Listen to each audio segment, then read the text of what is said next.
Assalamualaikum warahmatullahi wabarakatuh. Izin memperkenalkan diri. Nama saya Jessi Disya Putri dengan NIM 122370027 dari Program Studi Teknik Pertambangan Angkatan 2022.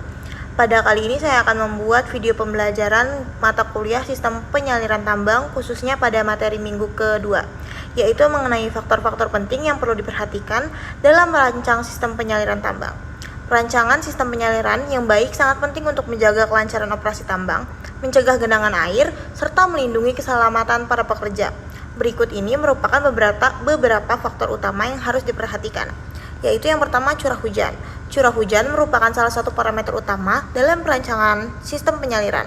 Menurut jurnal yang telah saya baca, yaitu Jurnal Ilmiah Teknologi Ushahid atau JITU, curah hujan adalah jumlah air hujan yang jatuh ke permukaan bumi di suatu wilayah dalam periode waktu tertentu. Biasanya diukur dalam satuan milimeter per hari atau per tahun. Informasi ini sangat penting untuk memperkirakan volume air yang perlu dikelola dalam sistem penyaliran. Yang kedua yaitu daerah tangkapan hujan. Daerah tangkapan hujan adalah wilayah daratan yang secara topografis dibatasi oleh pegunungan, bukit atau gunung dan berfungsi sebagai tempat pengumpulannya air hujan. Area ini menjadi batas luar dari wilayah yang akan dipengaruhi oleh air hujan dan menjadi dasar dalam menentukan volume limpasan yang harus ditangani. Identifikasi elevasinya tertinggi dan terendah sangat penting dalam menentukan batas catchment area secara akurat. Yang ketiga yaitu debit air limpasan. Debit air limpasan adalah volume air hujan yang tidak terserap atau tidak mengalami infiltrasi ke dalam tanah sehingga mengalir di permukaan. Debit ini sangat berpengaruh terhadap besarnya kapasitas saluran penyaliran yang harus dirancang. Semakin tinggi curah hujan dan semakin rendah daya serap tanah, maka debit limpasan pun akan semakin besar. Yang keempat yaitu debit air tanah. Air tanah berasal dari air hujan yang berhasil meresap ke dalam tanah dan bergerak melalui lapisan bawah tanah atau akuifer.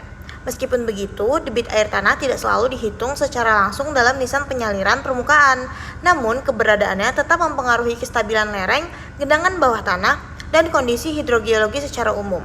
Oleh karena itu, penting untuk mengetahui kondisi dan karakteristik akuifer di wilayah tambang. Yang terakhir yaitu jenis dan sifat fisik batuan. Jenis dan sifat fisik dari batuan di lokasi tambang juga merupakan faktor yang sangat penting.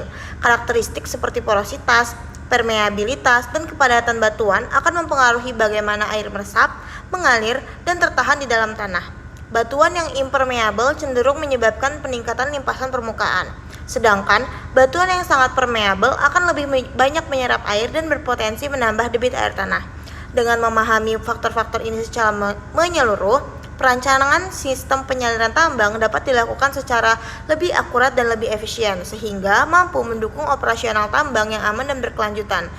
Nah, mungkin segitu saja penjelasan saya dari untuk materi minggu kedua. Terima kasih telah menyimak. Semoga apa yang telah saya sampaikan bermanfaat. Mungkin itu saja yang bisa saya sampaikan. Kurang lebihnya saya mohon maaf. Wabillahi taufiq wal hidayah. Wassalamualaikum warahmatullahi wabarakatuh.